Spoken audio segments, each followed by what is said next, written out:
ನಾನು ಗದಗಿಂದ ಬಂದೀನಿ, ಸ್ವಲ್ಪ ಕೋಟೆ ಅಂತೇಳಿ. ಈಗ ನಮ್ಮ ತಾಯಿಯವರಿಗೆ ಅಸ್ತಮ ಇತ್ತು. ಅಸ್ತಮ ಇತ್ತು, ನಾವು ಸಾಕಷ್ಟು ಜನಕ್ಕೆ ನಾವು ತೋರಿಸಿದ್ವಿ. ಗದಗಲ್ಲಿ ಅಗ್ರಿ ಹೈಯೆಸ್ಟ್ ಡಾಕ್ಟರ್ ಕಡೆ ತೋರಿಸಿದ್ವಿ. ಒಂದು ದಿವಸಕ್ಕೆ 2 ಇಂಜೆಕ್ಷನ್ ಮಾಡಿಸ್ಕೊತಿದ್ರೆ ಅಂದರೆ 10 ರಿಂದ 15 ದಿವಸ ಇಂಜೆಕ್ಷನ್ ಮಾಡಿಸ್ಕೊಂಡು ಒಂದು ಇಂಜೆಕ್ಷನ್ಗೆ 500 ರೂಪಾಯಿ. ಬೆಳಗ್ಗೆ ಒಂದು ಸಂಜೆ ಒಂದು 500 1100 ರೂಪಾಯಿ ಖರ್ಚು ಮಾಡ್ತಿದ್ವಿ. 15 ದಿವಸ ಇಂಜೆಕ್ಷನ್ ಮಾಡಿಸ್ಕೊಂಡ್ರೆ ಪ್ಲಸ್ ಏನಂತಾರೆ ಒಂದು 4 ರಿಂದ 5 ಸಾವಿರ ರೂಪಾಯಿ ಗುಳಿಗೆ ಕೊಡ್ರಿ. ಅಸ್ತಮ ಅಂದರೆ ಈಗ ನಾ ಏನು ಇದ್ರ ಹತ್ತಿ ಬರ್ಲಿಕ್ಕೆ ಸ್ಟೆಪ್ಸ್ ಹತ್ತಿ ಬರ್ಲಿಕ್ಕೆ ಆಗ್ತಿದ್ದಿಲ್ಲ, ಅಡ್ಡಾಡ್ಲಿಕ್ಕೆ ಸಮಸ್ಯೆ ಆಗ್ತಿತ್ತು. ಈಗ ಏನಂದ್ರೆ ಅವ್ರದ್ದು ಸುಯಿ ಅಂತೇಳಿ ಶಬ್ದ ಬರ್ತಿತ್ತು.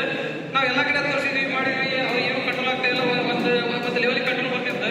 ಈಗ ನಾನು ಏನು ಮಾಡಿದೆ, ಇದ್ರ ಬಗ್ಗೆ ಮಾಹಿತಿ ತಿಳ್ಕೊಂಡೆ, ಅದನ್ನ ಮತ್ತೆ ಬಳಕೆ ಮಾಡಿದ್ರೆ ಏನಾರ ಗುಣಮುಖ ಆಗ್ಬೋದು ಅಂತೇಳಿ ನಾನು ನಮ್ಮ ತಾಯಿಗೆ ಹೇಳಬಹುದೆ.